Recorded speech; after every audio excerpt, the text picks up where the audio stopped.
great because I knew how to make what I had last. I knew how to implement a budget, and I knew how to stick to it. He was teaching me discipline too, which I feel like a lot of young kids don't have. Nah, they be YOLOing it up. Okay. I'm telling you, look, when you get that check, when you get that stipend check or that refund check, man, that refund check, that hit different when you didn't know it was coming. I didn't even know when I went to college. I was like, I got a check for me. This in my account? Hold on, what? Yeah, that check was good, yo. That was a good check. For real though. But you can blow it real fast. Run off on the plug twice with that. Because you ain't used to having no money. But that part. Yeah, learning those principles earlier, that's so important. Oh no! I don't get it. It's okay. We get it. I was like, yes, Lord. Come on with the cancellations. Ooh, we going in it. Now let's get it. I don't know if you know this, but I'm black. Am I good? He's with the best of them. And he's one of my favorite men to emphasize. that entrance sounds like much more than who I actually am. Hey y'all, it's Coach K, and I want to welcome you to episode 23 of Level Up with Coach K. This week, we're sitting down with my amazing best friend in the whole wide world, Valerie Derrough. She is a tech girl, a financial guru. She is the most loyal, dependable, trustworthy friend that I have. And I always say she's such a lady. Like, y'all, she is such a lady. I've learned a lot about everything being her best friend. We have been friends for over 20 years, and we are literally just like each other's support system and cheerleaders. And throughout this conversation, you're going to hear all about some of the things that we talk about all the time. I hope that y'all will stay tuned and check out this episode. It will be 2 parts. And, hey, I hope that you learn something from it. Y'all be blessed. So, welcome to episode 23 of Level Up with Coach K. I'm here with my best friend, Valerie D, or Valerie Derrough, whichever way you want to put it. Like, she French, guys. I just want y'all to know that. You see her? She's French. Oh, geez. We're going to find out before the end of next year what we are. Yeah. What's all up in here. Find out this ancestry going on. Yeah, we need to know what's all up in these veins. So, anywho, today we're going to be talking about her interests. And we're going to also talk about her role, the role that she played in creating I'm Gonna Need My Shirt Back. And, we're going to get to it. So how are you doing, sister? I'm good. Saturday, weather's nice. Just spend a little bit of time with my mom. Got COVID going on. So it can't be all at other people's house too much. But it's good. Nah, she knows she can't be doing all that. People don't be taking precautions. They don't. These numbers are going right back up. So I'm back on all right, I'm finna just go on back into isolation because y'all doing too much. Clank, clank. Clank, clank. Yeah. Don't want to wear masks, none of that. Nah. So how has quarantining been for you though? Honestly, I'm learning your girl's more so like an introvert. I can do this. I ain't got no problems being at the crib. I'm mainly at the house Monday through Friday. I get out, run a few little errands, do what I need to do, come on back to the house, shower off, and I'm back in the house chilling. Shower off. Man, for real. It's like it's in the backyard. Shower off. I get home, take all that off, jump in the shower, and I'm back in my comfort zone. That's too funny. Out and about on the weekends, but other than that, I'm chilling. That's what's up, bro. Yeah, we are definitely people who are introverts with extrovert tendencies. Yeah. I can speak for myself with that one. But I like being at the crib. I like being at home. Yes. Anyway, well, we're going to let the world know a little bit more about Valerie D, or Valerie Derrough. Tell them a little bit about your background, like education-wise, just in general. Okay. Where you from? Where you be from? Where I be from? I'm from here. I'm from the phone. Probably hear everybody say, "Oh, you country, you country." I can't even hear it anymore. Mind your business. That's all. But I am from Fort Worth, Texas. Born and raised for the most part. I went off to school for undergrad. Went to Lamar University down in Beaumont, so about an hour outside of Houston. Honorary Cardinal here. a few years later, I went to Indiana to Ball State University for grad school. Did their accelerated program. But my undergraduate degree was in communications, mass media, and then my graduate degree was information and communication sciences. So a mix of business and IT. Mm-hmm. You is smart. You is kind. You's impotent. She's impotent. Seriously. Not really. That mean Val got that until she can talk. You know, being from the funk is one thing, but she been extra trained in it too. So, you know, she can talk. Yes, I have a formal education, but I ain't forgot where I came from. Yeah. Turn it on, turn it off. I ain't forgot where I came from. For real. Now that's it big. On, turn it off. That's important though. Like, Very. ninjas be forgetting where they from. Yes. And that is just not good. You be like, yeah, you live over there now, but you was just over here. Right. In Eastwood, bruh. Like, with us. Yes. As a matter of fact, me and my mom was at Family Dollar yesterday. I still shop at Family Dollar. But I ran into like one of my old high school classmates. And I was like, yeah, I'm still around here. You catch around these neck of the woods every day and then. Well, I feel like it's interesting when you run into people too. Like, it's like, you don't know how to approach them kind of because you don't know who they are now. So it's like, how do I even, what I say? I'm always like, I don't know if she remember me, but I recognize their face. Valerie always do that, y'all. I do that all the time. I'll be People like, remember her. I don't know if they remember me, but I will recognize your face. I may not always remember your name, but I usually remember a face. Valerie was our Aaliyah. You know, like she still got it too. She still got the locks. Everybody knows Valerie for her hair. Yeah. And then they be like, she got that nice hair. Is she cool, bro? That's what they used to say. We've been knowing each other since middle school. Yes. So we old, bro. Double digit years here. I'm coming to terms with it. We can go, Why are you so upset about getting older, bro? I'm not upset about it, but like my body is letting me know. And I'm like, bruh, body, I don't feel like the way my body be responding to stuff. Right. I'll be like, all right, we getting old. That mind's got to catch up because the body's saying, look at here.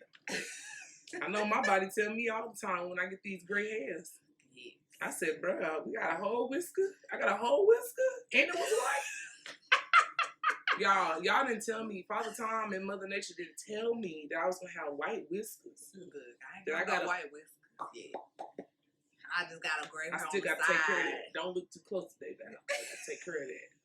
But it's going to be all right. I hide my little gray hair on the side. I can't wait to be like this. I be hiding it. I can't wait to be salt and pepper though. Before I'm gonna have that storm streak. That's the goal.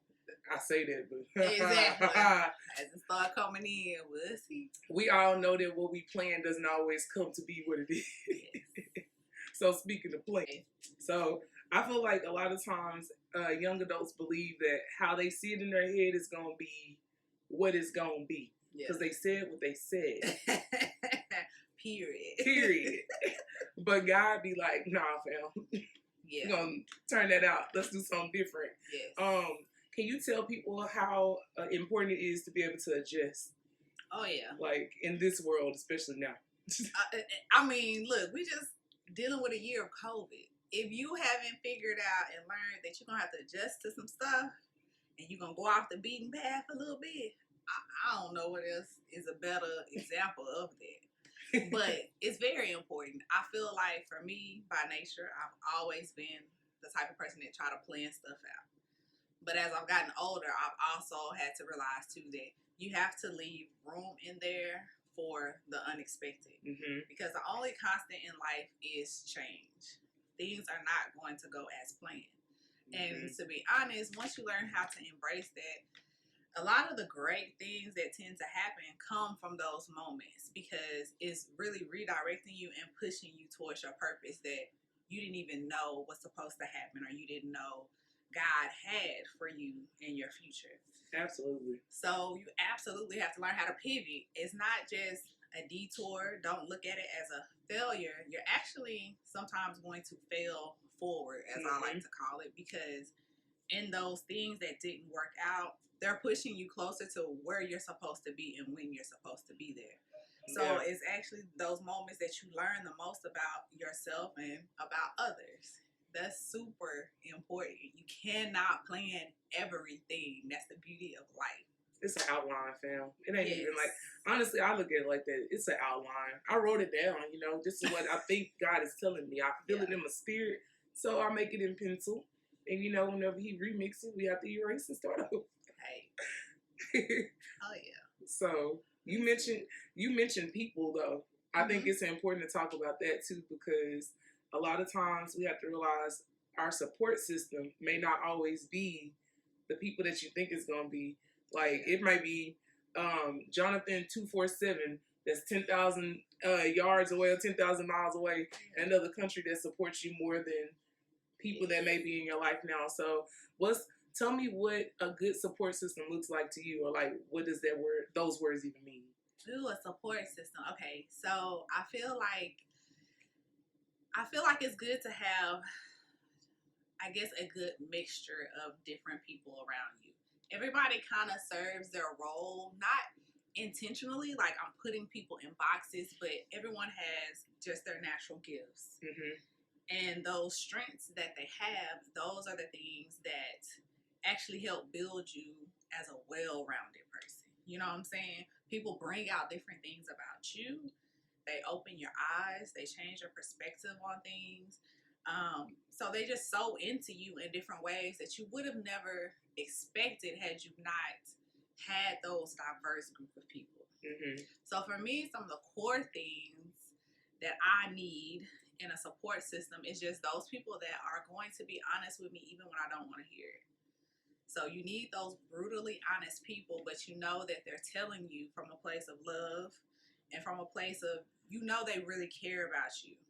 But you can't shell up, you can't get defensive, you can't get your feelings hurt, because in the end, they care enough about you to tell you what somebody else wants. If you got a booger, they gonna tell you. That, like, if you need an example, that's an example. That's a good practical example. Yeah. So, have the people around us gonna be like, hey sis. Flick it out. Do whatever you need to do. You gotta go. It got to go. Okay. The people that's gonna help you grow. So that honesty, the people that's gonna be there when you really need them. You know, the people that you can truly depend on, the people that you can actually call, and they take time out of their day to listen or to help in any way that they can. People that are loyal to you, but don't be loyal to a fault. You have to know where that line is. Don't have those people around that's just been like, oh, they've been around me forever, but they like the version of me that doesn't grow, that stays stagnant. That's being loyal to a fault. You don't want that. You want the people around that are loyal, but that are holding you accountable to help you be the best person that you can be.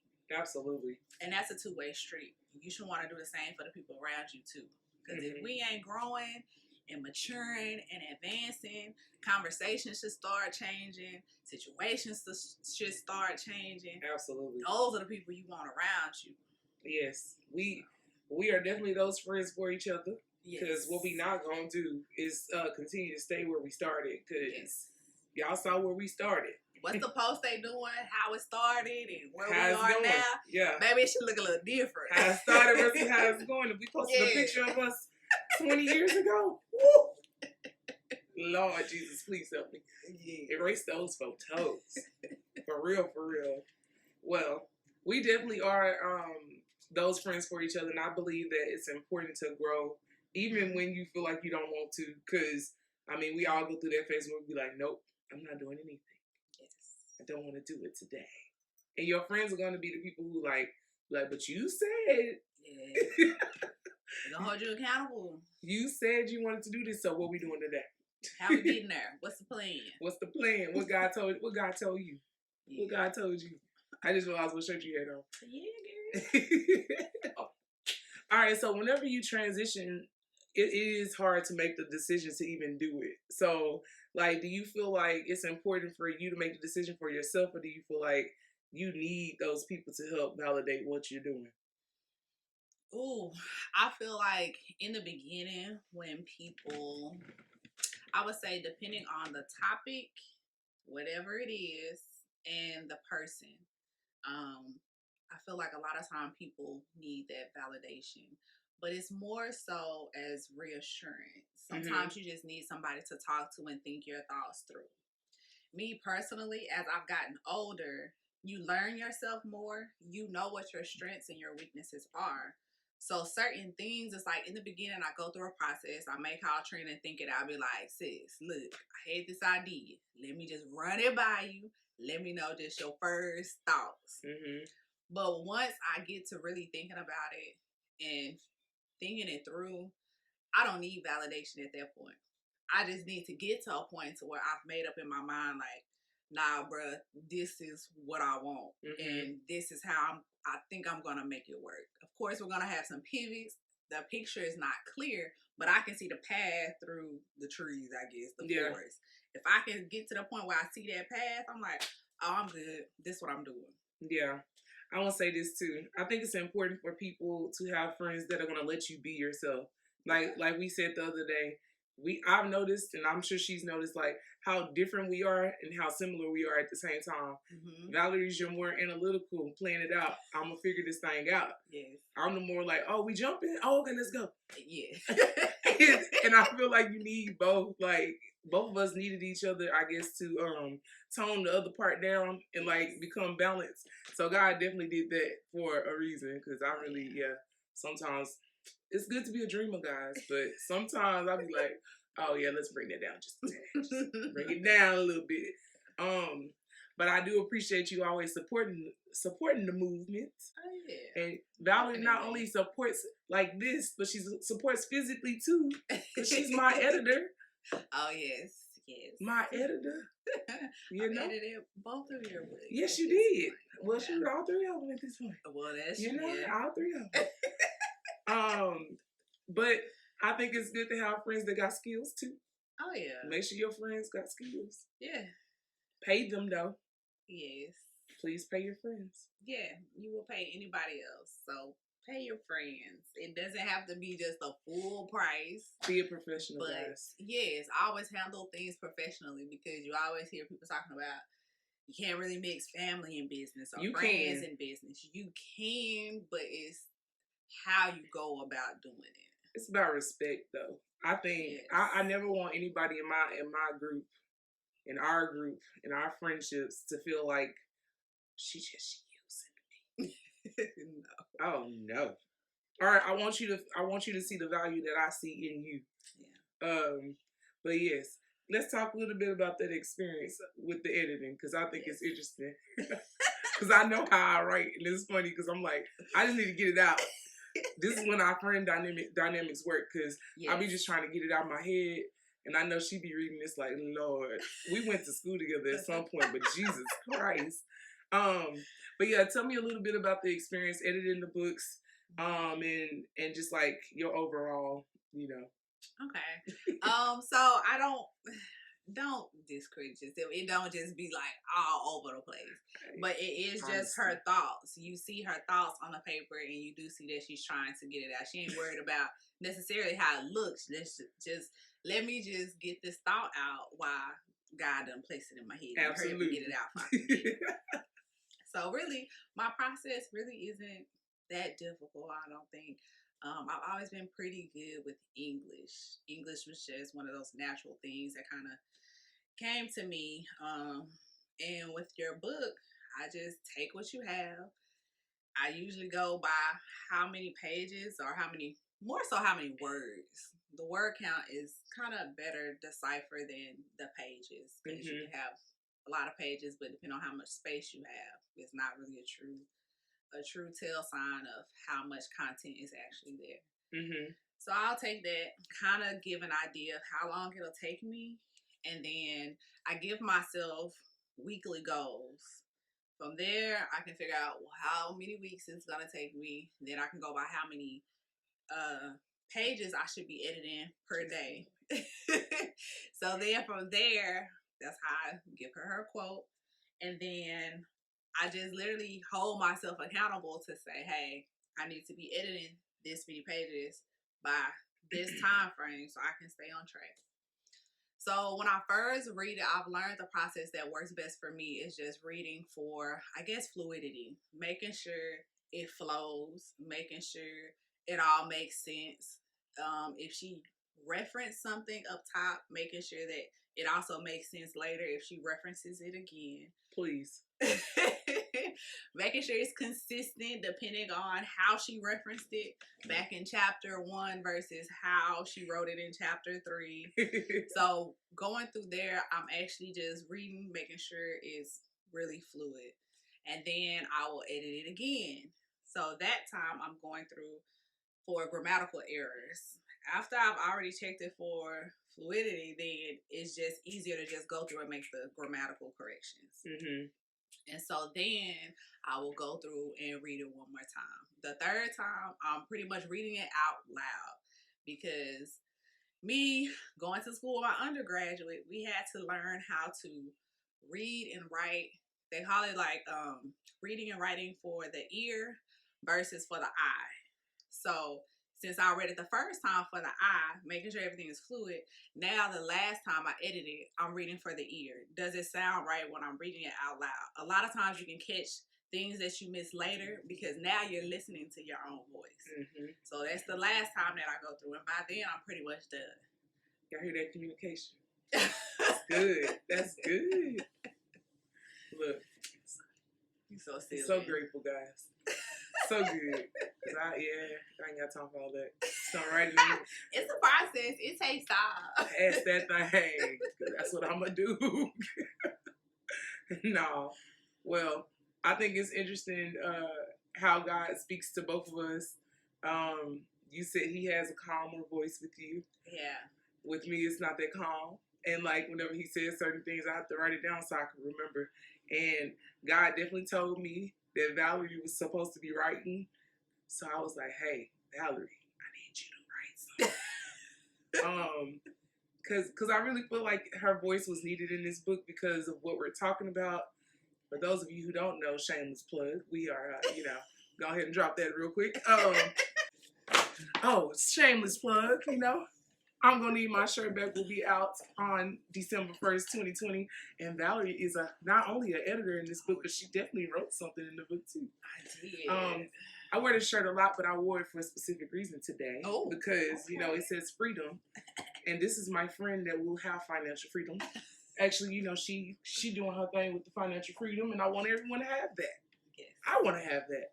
Mm-hmm. And I want these children to know about that. So I asked Valerie to write in the book about her experience when it comes to finances because I feel like she's the friend that can teach me all about that and help us to stay on track when it comes to that. So tell them a little bit about what you wrote in the book, why you felt that it was important to write about it, and all that good stuff. Okay, so my portion of the book that she asked me to write, and like you said like that though, because like you said, you was like, the Lord told me that you supposed to be writing something. The Lord didn't tell me that, so I was like, say what now? I showed you the want proof me to do though. What? Did I not? Okay, she did show me the proof. She wrote it down a long time ago. I did. I be waiting. Waited for the moment, and she dropped the mic on me. And I be like, God, you want me to tell her that? When? She don't want me to tell her that. I gotta wait till the right moment to tell her. Anyway, sorry, go ahead. So she asked me to write in there about really my own personal financial journey a little bit. And she knows how important it is for me to really have financial freedom. So that's why she wore a shirt. But it's something that I had been working on for probably around 2, maybe 3 years, a little over 2, between 2 and 3. Because the more, I've always been a person that budgets. And what I feel like is now in hindsight, looking back, the Lord is preparing me for that area. I feel like I'm kind of gifted in that area in a sense. She is gifted in that area. Don't you just tell me I'm not shortchanging you. You're not shortchanging yourself. Go ahead. I'm coming to terms with it. Trina does help me with it because I'm just like, I haven't had any formal education in this, but Trina's like, you don't need formal education. You're actually living this out. So I'm like, okay, I'm gaining confidence in this area. Good, guys. She'll be just fine. It's shown and proved. I mean, she proved it by her lifestyle, so it's good. Yes. So a little bit about my lifestyle. By the time, to make a long story short, by the time I graduated college with both of my degrees, I had roughly, if I had to guess, I had roughly $40,000 in debt. And I was like, all right, all I knew was start paying my loans back. Once I got my job, got situated, make the minimum payments, you'll be fine. So after I got my first job out of graduate school, I was like, all right, I'm in my career now.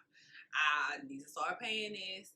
And maybe about a year into the career, I really sat down and I was like, all right, let's really take a look at these loans that I'm paying back.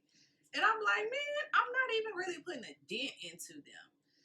So I'm like, something has to give, because I don't expect to be in my late 30s, early 40s, still paying on student loans. And some of the people that I worked with, I'm like, yeah, they're in their 40s still paying on student loans. And I'm like, oh, no, that's not going to. No, that can't be me. I got to figure this thing out. My house. Yes. I have to figure this thing out. So I kind of prayed on it, because I was like, I don't feel like I'm making enough to really be able to knock this out. But I'm like, okay, Lord, where there's a will, there's a way. So just show me how to do this, because I do want this gone. So I feel like the Lord kind of placed it on my heart one day at work, like very strongly. I had downtime at work. And he was like, he kind of did. So he usually talks to me like pretty softly and kind of nudges me. But no, I feel like that day he kind of yelled at me. And I was like, hold on, Lord, what? And he said, you can have your loans paid off by the time you're 33. So at the time, I think I was 31, somewhere around there. And I'm like, what? And I was like, okay. So I really sat on it for maybe a week. And then the thought just wouldn't leave my mind. It just kept popping back up in my mind. And I'm like, okay, if it's still here, let me actually sit down and think through this. Long story short, I did. And I started implementing what is commonly known as the snowball method. I laid out all my loans, looked at all the interest rates on them, put them in priority based on what the interest rate was. And I said, I'm simply going to tackle them one at a time. Figured out what my budget was, how much extra I could actually put towards my loans. And then once I did all of that, I was able to actually put tangible dates with them. I can have this loan paid off by this day, this loan paid off by this time frame, according to my plan. Of course, life happens. You have to pivot. You can't really plan for those, but change what you can, accept what you can't. That's all you can do. So that's when I had a plan. I told you I'm the girl that if I can see the path in the forest, then I'm with it. So by that time, my mind was made up. I can clearly see the path. This is how we can attack it. So we started attacking it. Then, during that time, I purchased a new car. I wasn't thinking about the car. So at that time, my financial freedom was only in the scope of my student loans. No, the Lord pulled me aside. He didn't want these. Come here.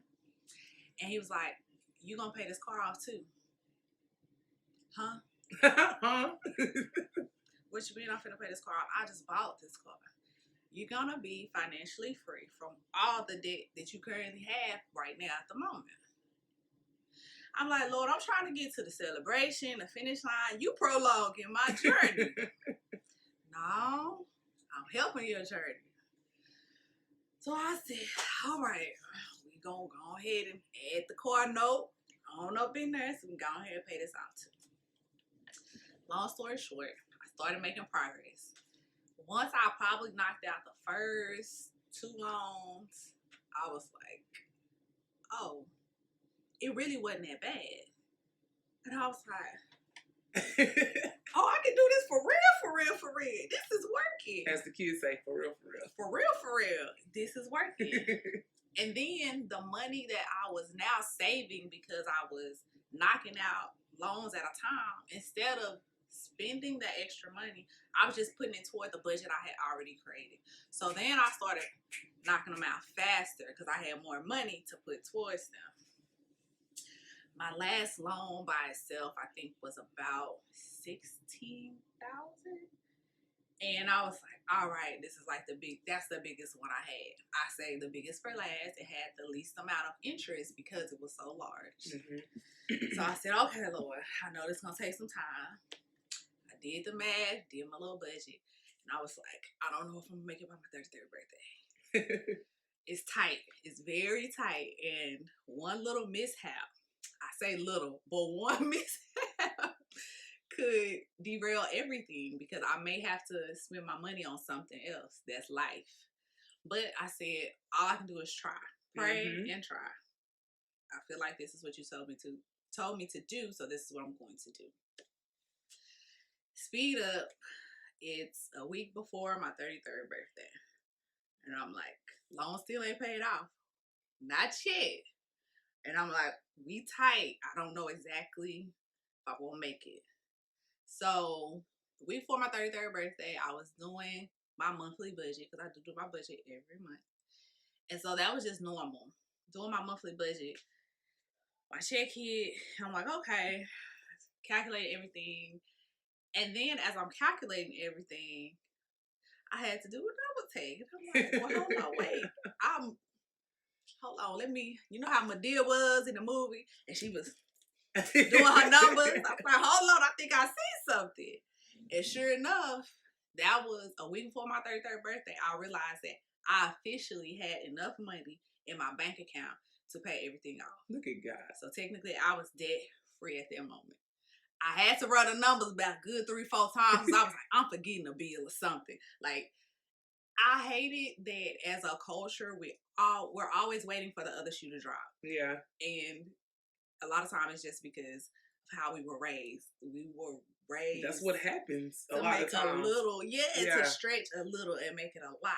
So I'm like searching for something that I missed, knowing that I've done this for so long and you ain't missing nothing. But it was just nature to be like, no, this can't have actually worked out the way I planned. Like the way the Lord showed me, but the way I planned it out too. Like that's the key. What? But it did. So once it happened, of course, she the first person. Trina. I was like, let me tell you. Because she's heard me plan this out and talk about it for the past 2 years. She heard me talk about it and work towards it. She was in the trenches with me. It's all right. But see, we talked about your support system. She always supported me too. I watched her not get cheese on burgers and everything. Like everything. No, y'all laugh. Y'all laugh. It's real out here. Yeah, like it requires sacrifice. What do you want to sacrifice? Do you want this cheese? Extra guac. Extra guac? We know it's extra. We know it's extra. So, no, but seriously though. Yeah, so I was like, okay, Lord. And that's when it really hit me. And I really did have a moment. And I was like, okay, God. There's a lot of things I have trusted him with. And he has shown me who he is throughout the years. I have stories about different stuff. Stories stories, bro. Yeah, we might get into some of it, but we'll see. But this one, when it came to finances, and coming from the background that I come from, like I said, I come from work. I'm from Eastwood. You know anything about Eastwood? That's the hood. Eastwood. I come from a lack thereof. Yeah. So to see that I could pay off that large amount of money by myself, I mean, no parents, no significant other, like just by herself, me, my own check. Well, by herself, God and her. There you go. But to see that he can empower you to do that by yourself, I mean, that was a big deal for me. And that's when I was like, okay, Lord, this financial freedom. And it hits different when your checks coming after that. You like, bruh, all I'm paying is my monthly bills that you can't pay off, but like the majority of my check is mine. I can't wait. Yeah. They hit different, y'all. And that's a feeling that I feel like everybody should be able to experience in life because them checks hit different. They bruh. do. It's nice. It can stay in the account. You ain't got to worry about nothing coming out. It's like just in there. I see the zeros, but it's a number in front of the zero. Yes. Yes. So, yeah. Oh, so proud of my friend. I'm so proud of her. Now y'all understand why I had to have her write in the book. I'm not financially free yet. keyword. But she is. And I was like, someone needs to speak about this that has actually done it. I could talk about it all day, but this is her life, and that's how she has lived her life. Even when we were in middle school, she knew about numbers in middle school. So, you know, you gotta be willing to tell your friends the truth. Yeah. That's all I'm saying.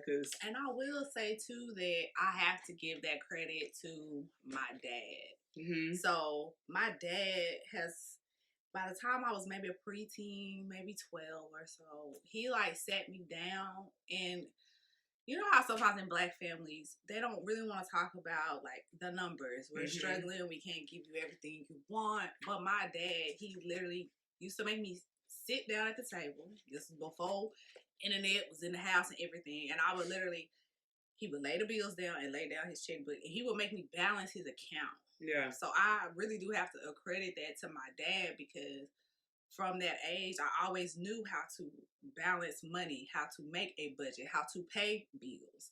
So I always knew how to think about money from that sense. Yeah. So when he was teaching you all this stuff, like, I know you probably was like, what the heck? Like, how was you feeling when you was having to do all that? Because you was a secretary, bro. Like, okay, and that's the inside joke, because to this day, my family low-key calls me the secretary. Like, if we planning like a trip, we want to do a family get-together, they make me do it. They're like, oh, Val is the family secretary, which I still don't like that to this day. However, I do appreciate my dad for dropping it. So at the time, like I said, my dad was probably teaching me this stuff. I was like 12, 13. So no internet. We didn't have internets in our houses. He straight up gave me a checkbook and here the bills. Paper, guys. My account. Some trees. I'm writing this stuff out. This was time consuming and it was boring. What 12, 13-year-old want to sit here and do that?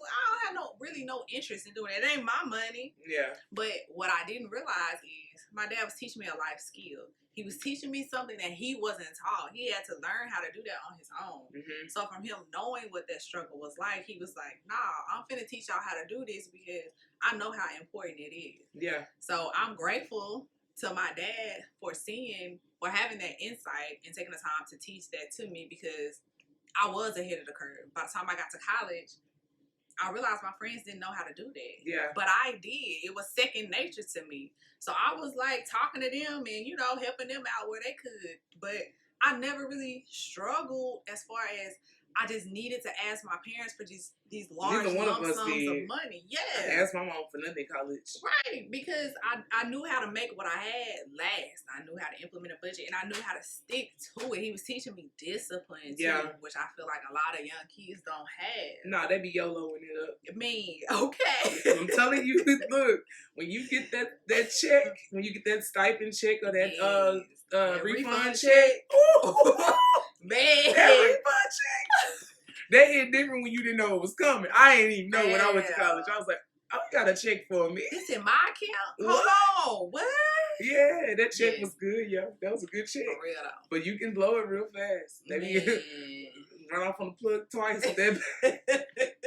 Because you ain't used to having no money. But that part. Yeah, learning those principles earlier, that's so important. Like, it's so important. And everything your parents teach you or make you do is not to try to punish you or try to, I guess, make your day bad. They're really trying to, like, prepare you for the next level. So just listen to your parents, guys. For real, though. And you can learn how to do it right from watching them do it wrong as well. So just pay attention to your parents.